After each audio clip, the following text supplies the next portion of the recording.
I forgot to talk about one thing in my wrap up for the week. I also wanted to talk about this special edition, or I don't know if this is going to be a regular thing or not, from Titan Comics.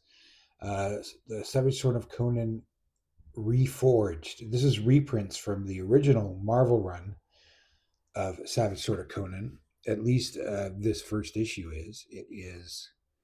See if I can get it to flip over. Oh my goodness. Um, it's just so happens to be a reprint of comic adaptations of my favorite two Robert Howard stories. My favorite two Conan stories, definitely. I, which are two of my three favorite Robert Howard stories. The first one, of course, The Frost Giant's Daughter. This is the original. This is a reprint of the original Marvel adaptation of that very popular Conan tale that didn't really appear in the regular run. It was rejected by Weird Tales, so Howard put it aside, and then he later uh, did it as a a non Conan story that appeared in a fanzine, and then later, after his death, the original version was restored, and it's now always reprinted as a Conan story. Don't know why I'm telling you all this because everybody knows this. Anyway, this is a Barry Smith one. I did read it during the original run. I think it was in the original Savage Sword of Conan in black and white, and then it was maybe reprinted later. It's got a little bit of nudity in it, and that's why I think it was maybe originally done in the black and white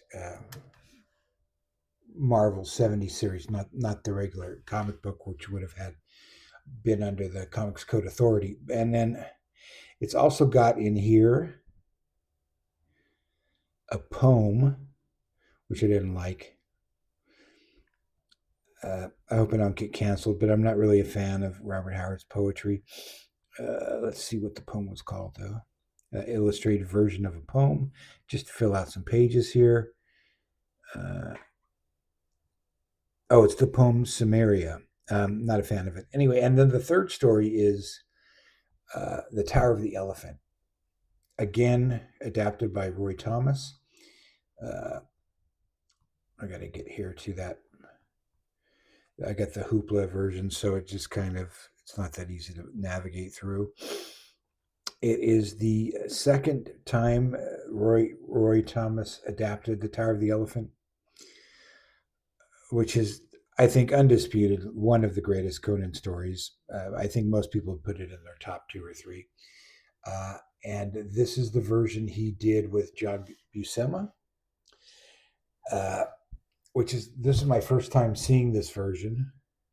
See if there's another splash page or something to look at. I'll just leave it there. You see that there. Here's the more mature Conan. The Conan people probably know most from the comics, illustrated here by John Buscema, and the inker on this was Alfredo Alcala. Um, However, this is not the first version I read. I read the earlier version, which was also written by Roy Thomas, but illustrated by Barry Windsor Smith, and or Barry Smith, as he was called in those times, I think. And I have to say, I prefer it.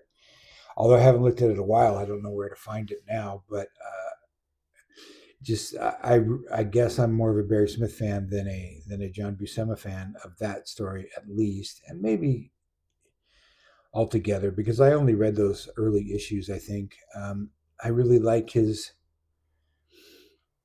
Barry Smith's imagery of the elephant better. I know that people say this is a superior version because it's more expanded. It's more faithful to the story. The first version was kind of truncated, but anyway, it's out there now. If you want these great classic comics, uh, if you're into that stuff, I give this special issue of Savage Sword of Conan a thumbs up. It's all reprints, but it is picked probably the two most important stories the two most important comic adaptations, I think, really set the tone for the Marvel Comics version of Conan. So I just wanted to put that in there. I meant to talk about it yesterday. Like I said, I can't remember if there's anything else to talk about. This is kind of short, but what the hell, I'll put it up anyway. Hope you're all doing well. Again, I'll see you tomorrow night when I'm on live with Greg and Alan, and hopefully you can come by and say hello. Where's the off button?